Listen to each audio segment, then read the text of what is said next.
এ কি করে হয়? আমার কবর, আমি মরিনি। কে আছে এখানে? সাহায্য করো। ভূত, ভূত, ভূত। প্ল্যাটফর্মের বেঞ্চে বসেছিল শুভ, বয়স 25-এর মতো। একটা চাকরির ইন্টারভিউ দিয়ে ফিরছিল সে। দিনটা ভালো যায়নি, মনটা ভারী।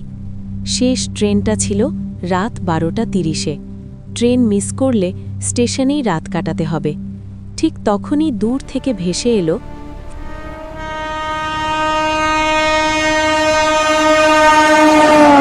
ট্রেনটা একদম নীরব, কোনো যাত্রী নেই। শুভ তাড়াতাড়ি উঠে ট্রেনে উঠল।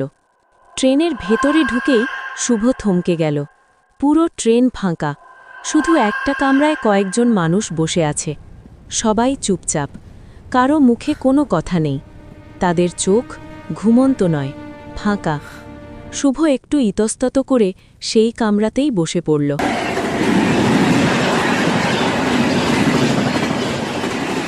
শুভ জানালার বাইরে তাকাল।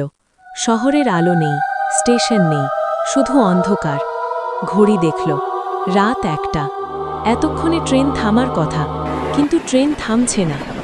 শুভ পাশের লোকটাকে প্রশ্ন করল, ভাই, এটা কোথায় যাচ্ছে? লোকটা ধীরে মাথা ঘুরিয়ে তাকাল। তার চোখ ছিল সাদা। লোকটা ফিসফিস করে বলল, তুই ভুল ট্রেনে উঠেছিস। ঠিক তখনই দরজা খুলে গেল। একজন কন্ডাক্টর ঢুকল। তার পোশাক পুরনো, মুখটা যেন ছায়ার মতো। সে গম্ভীর স্বরে বলল, টিকিট দেখান। শুভ টিকিট বের করল।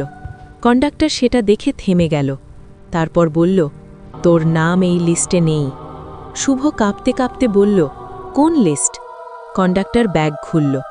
একটা পুরনো খাতা। সে বলল, এই ট্রেনে যারা ওঠে তাদের নাম লেখা থাকে, কারণ তারা সবাই মৃত। শুভ দৌড়ে জানালার কাছে গেল, নিজেকে দেখতে চাইল, কিন্তু জানালায় সে যা দেখল তার শরীর বরফ হয়ে গেল। তার প্রতিবিম্ব নেই, শুধু একটা কালো ছায়া দাঁড়িয়ে আছে। হঠাৎ পেছনে আওয়াজ, এখন বুঝেছিস? শুভ ঘুরতেই দেখে সব যাত্রী দাঁড়িয়ে আছে। সবাই একসাথে বলছে, তুই আমাদের সাথে যাবি। হঠাৎ ট্রেন থেমে গেল। একটা স্টেশন, কিন্তু সেখানে কোনো আলো নেই। স্টেশনের নাম লেখা শেষ গন্তব্য।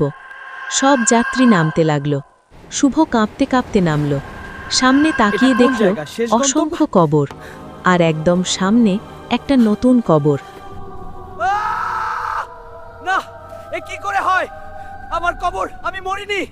কে আছে এখানে? সাহায্য করো। পেছনে কন্ডাক্টরের কণ্ঠ, স্বাগতম, শেষ ট্রেনের যাত্রী। পরদিন সকালে খবর বেরোল, রাতের শেষ ট্রেনটা 20 বছর আগে দুর্ঘটনায় পুড়ে গিয়েছিল। তাহলে শুভ উঠল কিভাবে?